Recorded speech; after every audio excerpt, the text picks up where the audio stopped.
Welcome to another episode of Final with Geoff Tice, a podcast about creativity, art, design, comedy. Today is also about Magic the Gathering, a podcast that will be shut down, killed the moment we have Rick Rubin on as a guest. But thank the Lord that day is not today because we have a way better guest. We have the incredibly talented writer, comedian, designer. I don't know if people know how talented of a designer you are. She's also the host of the Command Zone podcast. You've seen her all over the internet. You've also seen her in the lobby of a La Quinta Inn in Trinidad, Colorado, teaching hungover stand-up comedians how to play Magic the Gathering. Rachel so ambitious. Weeks. So ambitious. It was, oh man, we were struggling. It was bad. Thank you for being here. I'm so happy to be here. Thanks for having me. Thank you. That was the last time I tried to play Magic. I was not under good circumstances. I forgot that was absolutely in the lobby of a La Quinta. Yeah. Oh, comedy's so glamorous, Geoff. We're out here it's so fun. People, I just told you I'm going on the road tomorrow. Oh yeah. And it's a lot. And so it won't be as fun as a comedy festival in Trinidad, but it'll be fine. How are you? How you doing? I'm doing so good. How's life? Are you doing okay? I know you're LA based. I'm LA based. I'm more specifically Pasadena based, which makes it even harder. But things have largely settled down since it was literally on fire. Yeah. We did a mini evac, a cute evac, just a cute one. Just gone for a few days because the air quality was like inhabitable. Yeah. Yeah. So I'm in Pasadena. I'm south of the highway, and all of the fire was north of the highway, but we were directly in the line of smoke. So I had like we were just like everybody's air quality meters were going crazy. Yeah. Like everybody downloaded the fire app and it's telling you like the air quality is like 285 particles and you're like, that's too many. It just says leave. Yeah, it says leave. I don't know what the right number is, but 285 sounds really high. And like the circle's red, so there's no way that's good. Yeah. Yeah, when you start hitting like the top end of the color coding scale, we got to purple, and I was like, purple feels really high. Purple's higher than red? Uh-oh. That feels you run out of the spectrum when you're designing and you go, I don't know, we're never going to get here. Just put the purple on there. Red doesn't get darker, really, so we're just adding blue now. Well, I'm glad you guys are okay. And yeah, we're good. Yeah, that's and our our apartment was all right. There was ash all over the place, but that's doing crazy. Okay. Yeah. Well, glad you're here. The first question of this podcast, it's the thesis of this whole thing. As someone who, I know you're an incredible writer, you understand the versioning, the idea of final dot, and then you get feedback, final. So when you are creating something, anything, you make so much different things. When do you know you are done? When do you think you are done? Are you ever done? I was thinking about this because I was like, a lot of the art that I participated in the most is sort of like living document stuff. Like stand-up jokes are ever changing and always lengthening or contracting depending on the room or the vibe generally. And like I think the thing that I do creatively the most these days is build commander decks, which are constantly changing. Like, oh, there's a new card that's better than this one, so I'm going to take this one out and replace it with the new one. And this one has cooler art, so I'll change the land so like the vibe all matches. Yeah. And so I think that the answer for like the kind of things that I'm creative about the most these days is I'm done when I stop thinking about it. Oh, okay. Yeah. It's just when it stops like being top of mind. When I when I stop seeing something and I'm like, oh, that would be good within this or with this, either magically or like even in a joke where you're like, oh, I have a new tag or a new way to do that. And then you're like, oh, when I'm done playing with it, is like when I'm like done thinking of other things it's done. Yeah. And whether that's like it's in a good form or better than like there was probably a better version somewhere before that. But I get to the point where I stop probably too early. I go, oh, this is fine enough for me, and good enough then people go, is this done? And I'm like, it could be. I don't know. Maybe. if you Is want. do you ever immortalize a deck? Like, is there a deck that you just don't touch ever again, or is that not like a No. part? Is that like bad etiquette? Like, what's the? For me, I like the point is the toying. So Yeah. like once I'm done messing with the deck, I take it apart. Oh, you break it all the way down. Oh yeah. Because then Oh, I'm wow. not interested in it anymore. Yeah. Like the puzzle's done. What makes it a successful deck? Winning or like personal? Like I Um, made the deck that I wanted to make, or is it like I've been out here just crushing everyone with this deck? This I is the mean, you greatest deck. want a deck that like works, right? Like you definitely want. It sucks when the deck you play just doesn't function on any level. Like I Yeah. want the stuff that I make to be able to play and do cool things. For me, a successful deck is one that plays a little differently every time. So I get to be creative, like as a player. There's Yeah. certain decks that do like it does this thing and then this thing and then this thing and it's done. And I don't stick with those very long because once you've done them a few times, you're just like, yeah, I get it, That's I fine. did it, Yeah. and it's How done. how much does the artists Mm. factor into decision making? If it's cooler looking but not as powerful, does it make it in? Sometimes. So I'm lucky to play in a format where like that kind of stuff can factor in. Oh, Like cool. a big choice for every deck is what basic lands you pick. So that's like there's thousands of Yeah. arts for each of the lands. So you can pick like recently I built a deck that's called the commander's name is Plagon, Lord of the Beach, and he's a starfish wizard and he's really silly. If he wasn't silly, what a waste of a name. I mean, Plagon, Lord of the Beach, a starfish wizard.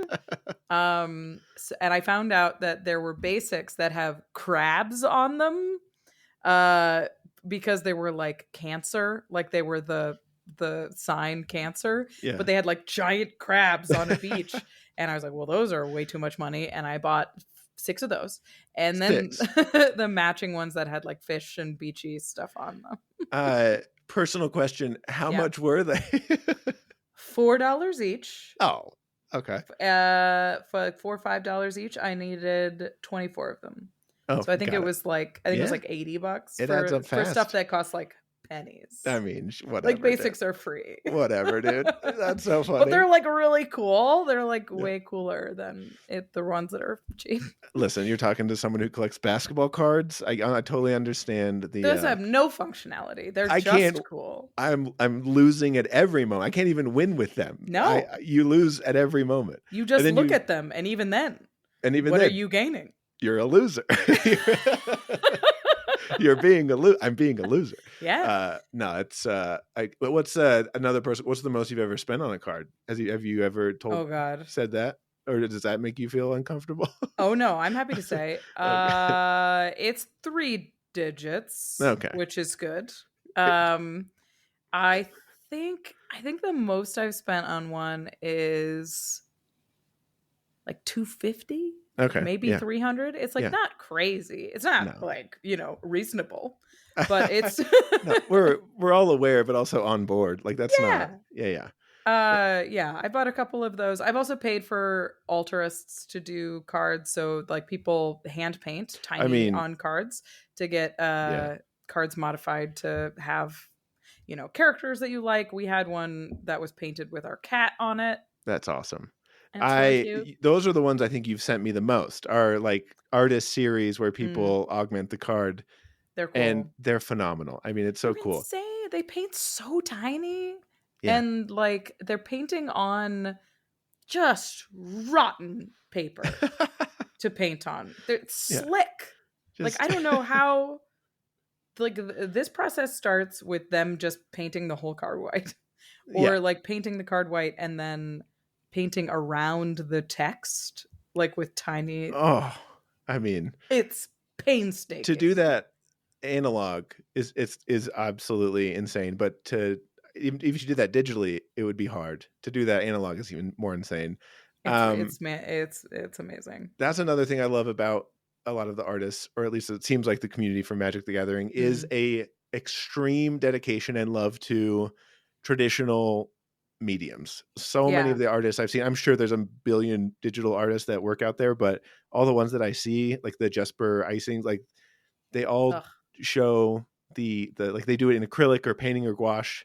Mm. That's awesome. There are so many crazy talented people. Something that's happened recently in Magic, which I really love, is they're starting to incorporate more styles. So they've Oh, gotten like this most recent set has like they uh they commissioned like a street artist to do, because it's supposed to be like the street racing like cool set, to do mural style ones for yeah, cards. They've done like a lot of anime art. They've done a lot more graphics stuff, like yeah, that are just a little less like they look a little less animated than yeah, a lot of the sort of core magic art used to be. yeah. So they've let the artists take a lot bigger swings, which is really cool. Is that It's cool? incorporated a lot of different styles, which is nice. What's the reaction from the community at large to those styles? Are there purists who are like, get that out of here? Or is it Yes. like, oh, Yeah. hilarious? Yeah. There totally are. It usually has something to do with. It usually has less to do with the artist and more to do with subject matter, Yeah. or like for the anime style arts, they messed with the frame a lot. Ah, So they changed like what the card itself looked like instead of just what's in the box. got it. And people don't love that. I mean, we were just talking about this Yeah. before we recorded. When you start messing with the OS, people get People get it's yeah, they're harder to use because they don't like, artifacts are different color, or like the reds don't match. And I'm a graphic designer, so I'm Mhm. like, I don't want, if I have one of the weird frame, I want like 100. I want the Yeah, yeah. whole deck to be in the same Everything needs to be frame. weird. So like even if I like the frame, I don't like having 3 or 4 different frames in my deck. Yeah. Or if there is going to be 3 or 4 different frames in my deck, I want 100 different frames in my deck. I want like pure chaos. Everything needs to be insane. Yeah. Yeah. And that's like another creative side of building is making the choice to be like, okay, what printing do I want? Do I want like this version of the card that's a human, or do I want this version that's like a poison dart frog? Or what matches the vibe better? I cut a card recently from a deck because it wasn't icky enough. Because it's an icky deck. Icky. It wasn't gross enough. It was too It's not pretty. like, it's a slimy, gunky graveyard deck, and he was like so clean. He was like so It's too pretty. prissy. Yeah, that's great. And then, do you take that attitude of the deck to the fight that you're in, the Like game when I that you're in? play? Yeah. Are you icky to the other people? Mm. Do you have to take it on? Yeah. Sometimes I have, oh my God, I might have to go get it. I have a My Little Pony deck that literally the commander is Rainbow Dash. Is that an they made a IP partnership? straight up, yes, yeah, Hilarious. It's not like a bootleg version Nope. where Wizards of the Rainbow Coast is Dash. like, see what happens. Yep. And I built the whole deck, and all of the cards that aren't basics or that aren't lands have pictures of horses on them. Oh my God. All of them. And then I bought My Little Pony like miniatures. Yeah. And I keep the deck and the miniatures and rainbow dice in a My Little Pony lunchbox. So it has like a whole little presentation. Uh-huh. It's so silly, and just like when you play that deck, it's about the presentation. It's the about idea. It's having the box and the toys and the like all the look at this picture of a horse. That's so fun. Have you ever won Yeah. with Yes. that deck? Oh, that deck has won like a couple games. Oh, that's great. Which is sick. Yeah, and then that's also not the point, but I'll take a it. huge bummer to whoever lost to that deck. I mean, maybe. Oh, you messed up. Yeah, you messed up. You came to a pony fight. Oh, that's tough. Yeah, you brought a donkey to a pony fight. I don't know what the. Yeah. Well, donkeys are included in ponies, Geoff. That's very true. What's donkeys are included. Is there Zebra's also a pony? Is there a horse-like creature in Magic that would be close like to unicorns a pony? and I Pegasus? guess, yeah. Pegasus. There we go. A lot of them are sort of lumped under horse. Like they've done hippo camps. Excuse me? Which are like water horses. They're like seahorses, but horse-sized. I mean, I love that a lot. Yeah. humanoids riding on top of them, or other Sometimes horse-like I try and sea avoid them in the creatures? pony deck because it's not in the spirit of My Little Pony. Got it. They're never ridden, It's Geoff. too they're They're too never icky. ridden. They're too... But sometimes you do need cards that do literally anything. So you have to do a horse with a man on top of it. I love that. But I try and avoid it. That's that's great. Yeah. Speaking of you being a graphic designer, I Yeah. don't. How much designing are you doing these days at all? I have been doing thumbnails. Oh, that's fun. I've been doing YouTube thumbnails, which is Oh, a that's great. whole different thing for me, and I Yeah. am still figuring it out. I mean, it's all about the algorithm, right? You need all the faces rules are and you need different. yeah. All the like photo editing is different, like Yeah. because you have to do like the big eye and the white Yeah. teeth and like everyone looks plastic and the face is giant and you crank the curves. So like the darks are really dark and the lights are really light. Yeah. And you pump the whites of your eyes to make like the face really recognizable. So and weird. then the colors that you pick, they just have to be like 100% saturation. Yeah. They paint box right out of the... They can't be like any sort of... You're like, this is a nice sort of rose. It Earth will look tone. gray. It will look gray. As soon as it appears on the timeline, it just looks so washed out. That's so weird. So I've uploaded thumbnails and like had to download them, crank the curves, change all the colors, and repost the same thumbnail. Because like in Photoshop, you're like, this is totally reasonable color palette. This is an adult design. This is what an adult would put on the internet. Yeah, and YouTube, it's like lime green or bright pink or like aqua. Yeah, like it's literally RGB. Like those are the to 100, all the sliders up. Oh yeah, it's ridiculous. It's so cartoony. Yeah, I mean, I get it. The other thing that I thought about as we were chatting earlier was one of my favorite things you would do years ago is you would text me signage with bad kerning. Is kerning still bothering you? My favorite curse to bestow onto a person is just explaining kerning. Oh, it's fun. Yeah. Just tell them that it exists. You will ruin their life. Yeah, that the amount of conversations, hangouts, parties, even like golfing with my friends, they're like, what are you? I'm like, but the line height needs to be like a percentage of the... They just hate it so much. The plus in this font is terrible, so I need a just totally different plus because it's too small. I don't know why it's this small. Yeah. I was explaining the like a descender on an R and how that can make or break a font. If it's like, for me, like I look at like W's, I look at R's, and W's can get bad. Little shout out to Railway, the weirdest W of all time on a font. But it looks backwards. Yeah. Yeah. It drives me nuts to that. Like, I think a lot of designers have this curse where little details of all typography, especially kerning. There used to be a distillery. We took the wrong pill. You know? Yeah. And I know. We should have taken the oversaturated, this is fine, like this thumbnail's perfect pill. I swear to God, every thumbnail I make is like it's a combination of like Gotham for legibility and Bada Boom is the other font I use. The comic book one. I know exactly which one that is. I've used that so much. Big stroke on it. Big stroke is always a thumbnail go-to.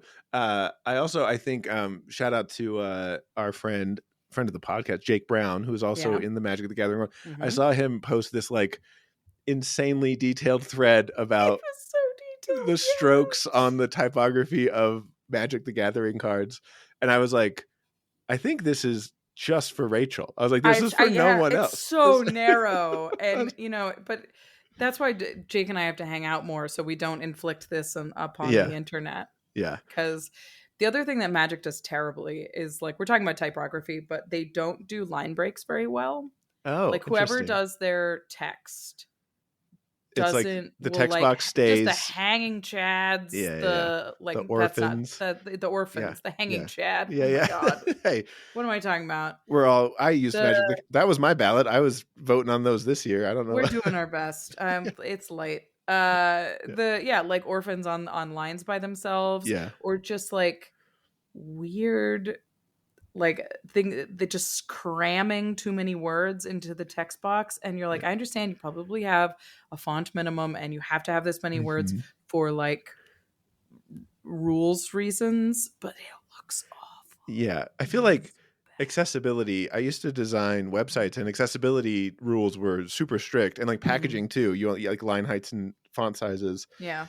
I've seen some magic cards and I'm like, I don't know if this is allowed. Like, I don't know if people can read this. It's crazy. Some of the new like the new anime borders, they have, I think it's either black text with white stroke, and we're talking body text, Sweet. Sweet. or it's white text with black stroke, and I'm trying to remember. I think it's black text with a white stroke, Damn. and it's so, and then they put a shatter foil behind it, and you're like, what am I looking at? Art. This is bananas, you Yeah. guys. It is a fun merging in a good and bad way of Mm. design and art. And when design has to coexist, when it's like, okay, we need a solution, people need to be able to read this, but Oh my god. also they love the art of this. And then when you do that poorly, yeah, it's the design obviously gets destroyed and people get frustrated. That's tough. So I wish I had brought like I had come prepared with like a list of magic cards that have terrible design. Yeah, yeah. There's a whole set that was famous for having illegible text because they wanted to do English text, but they wanted it to look sort of like Egyptian rune-y. Oh, okay. And then they did like these rune style font and then combined it with like extra sort of decorative lines on the side which sort of look like letters. So you just, and it's centered rather than left aligned, I Yeah. think. So it's just like you can't read the card. And they made it try and look like this like Egyptian temple. I'll send it to you. I'm going to make Is you it one edit card or is whatever. it a whole card? No, it's a Or set. a There's whole like set, I 20 mean. Yeah, of yeah. them. Whoa, got it. Yeah, that look like this. And they're so expensive. And it's just because there's this weird curio in magic history. They're like, what were they? What do you think the designer like had it up and they're just like, oh, I'm gonna change the world with these little symbols, and everyone's like, this isn't it, bud. Sorry, You this can't sucks. read it. The other thing they did, okay, so there's this two parts of the story, and they're like one half is cool and one half sucks. They made a language. Oh, Like Magic the Gathering has like a specific race in it that has a written language. It's Phyrexian, and it's vertical, and it's made in like a vertical line with hashes, yeah. and it's a full language you can like write, and there's numbers, and there's people who have like learned how to read it, I was gonna say, and how there's much do you know of pronunciations. it? How much do you know? None. Oh, come Oh on. god, the nerdiness. No, I'm pretty bad. I can't read Phyrexian. Yeah. But they made this language, and then they printed cards in it, and they printed the most complicated cards in it, and then put them into not premium product where you just open it for fun. They put Yeah. it into basic product that you open to like draft, Oh, to like like high to read through the functionality. cards and like pick one out to keep. Yeah. And there would just be cards written in nothing, written in a language like literally 15 people can read. That's incredible. And I was sitting next to a new player, and they were like, my card is in like some sort of weird Wingdings. It looks like wingdings. It's like they said it Oh. looks like some kind of weird Japanese, and I was like, Yeah. it's nothing. It's nothing. Let me Google the card for you because there's no English name. Yeah. You have to know what the name is to even That's look up what it says. so crazy. It's such bad like product design. How does this make it into circulation? How does nobody Because before it's it goes kind to of, print just go, this is a bad idea, right? you know that like in this product, people do need to be able to read the cards, right? Like for uses. Is that a symptom or a consequence of the game the culture being bigger than the functionality of the game? Does that happen where they're like, this is cooler than the function, so we're just going to put it into the universe anyway, and then you guys deal with it? I mean, there's no text cards like that have the name on it, It's but just just vibes, a just picture. vibe Just a cards. picture.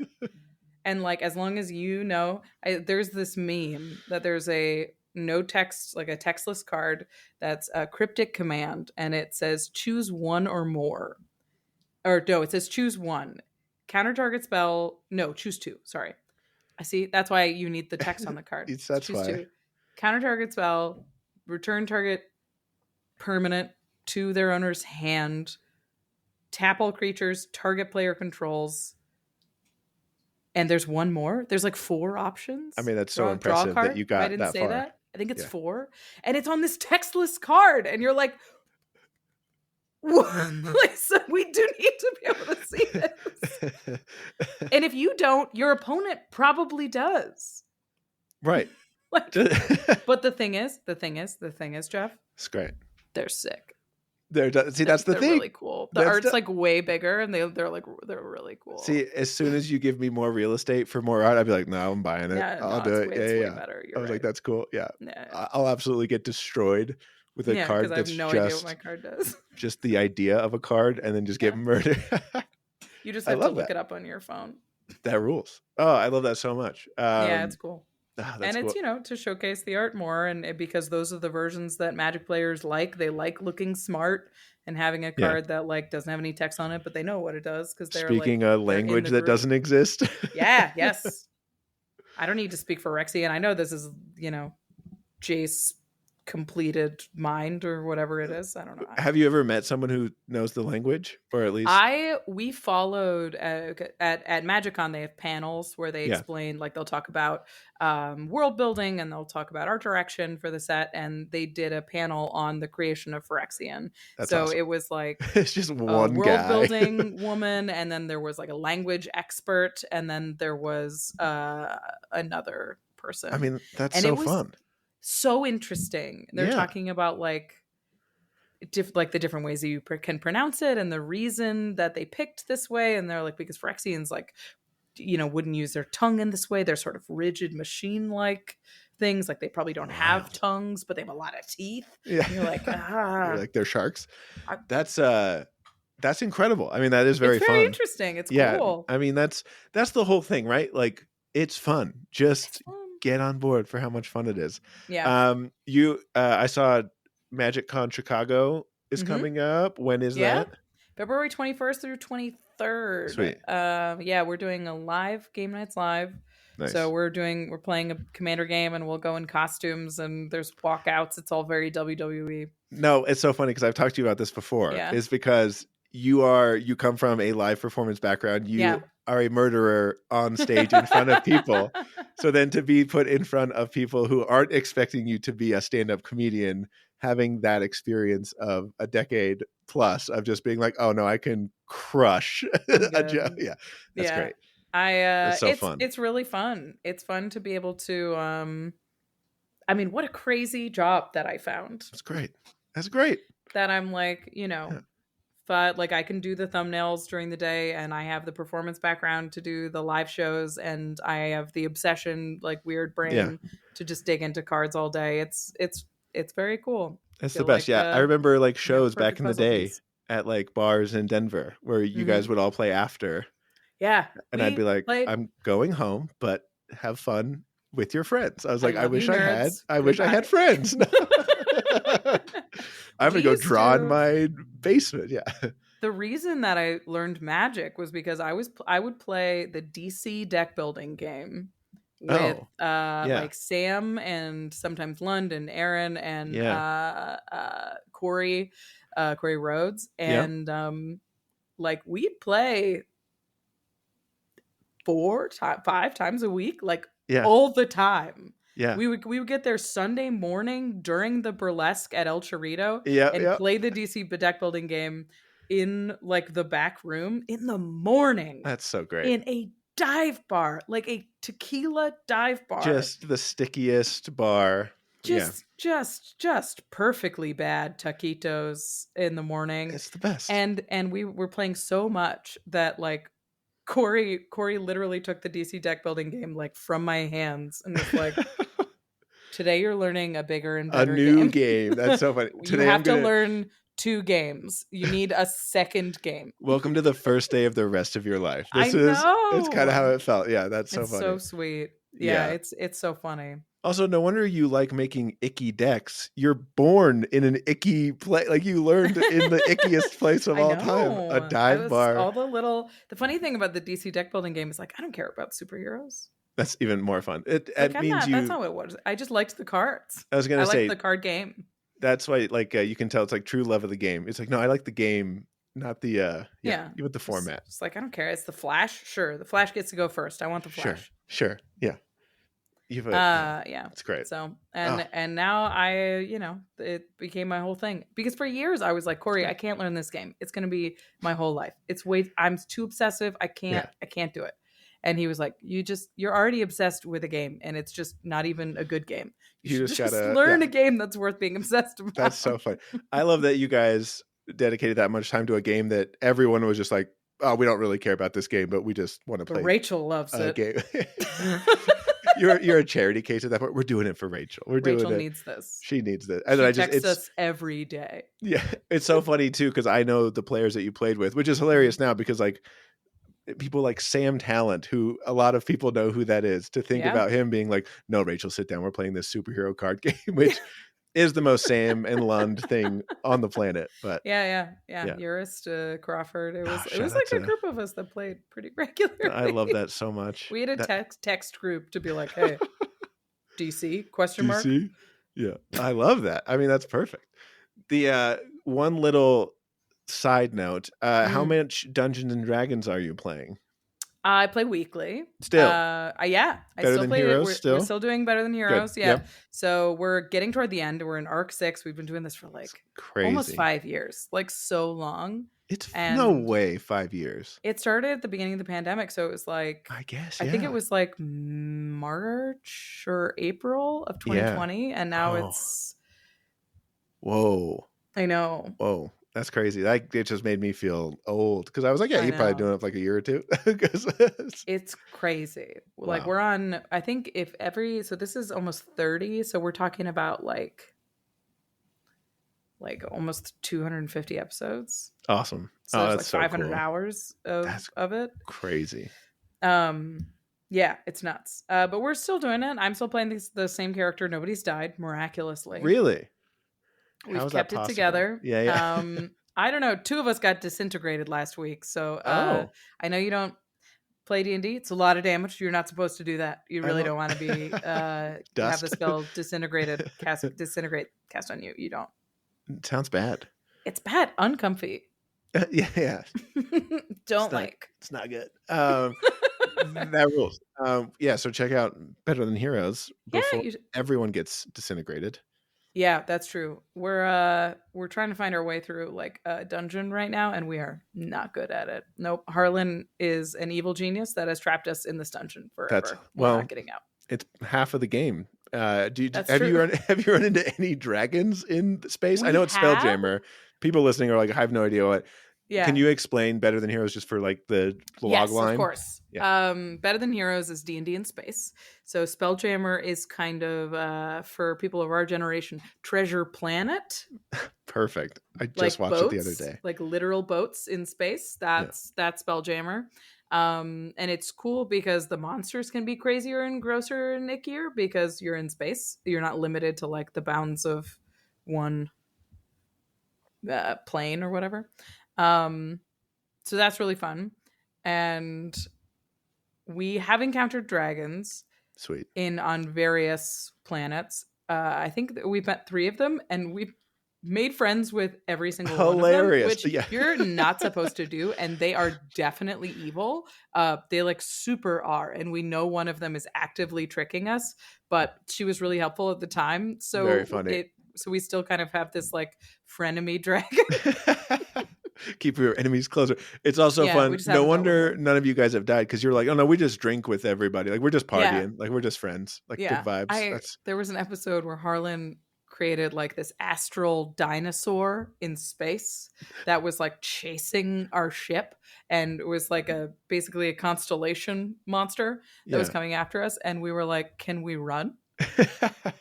And Harlan was like, "I guess." Sure. Like, we're going to Sure. run then. Yeah. Probably. We're gone. And Harlan on the fly had to like create a running like a chasing mechanic through space Oh my God. because we didn't hold our ground and fight. We were just like, no, No, dude, we're out. bye. Bye.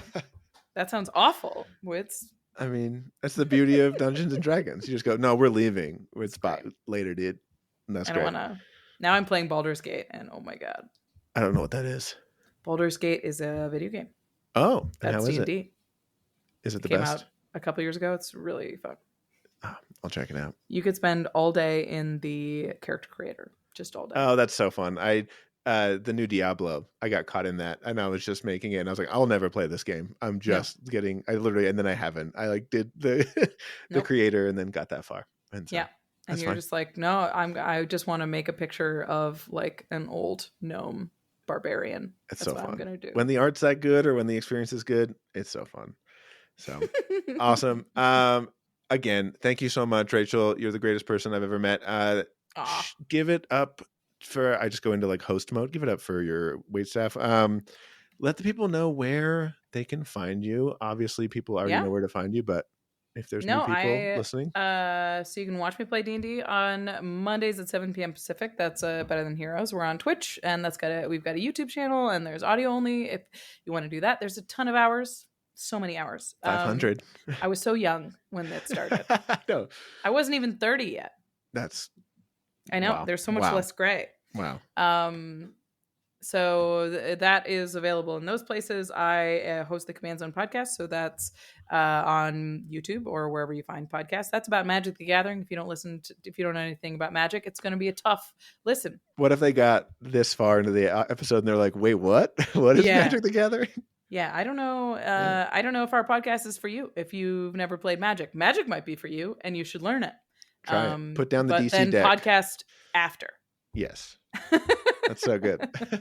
And then I'm on Instagram and X, formerly known as Twitter, as Rachel Reeks, but more often I've been posting on Blue Sky, which is just Rachel Weeks. Perfect.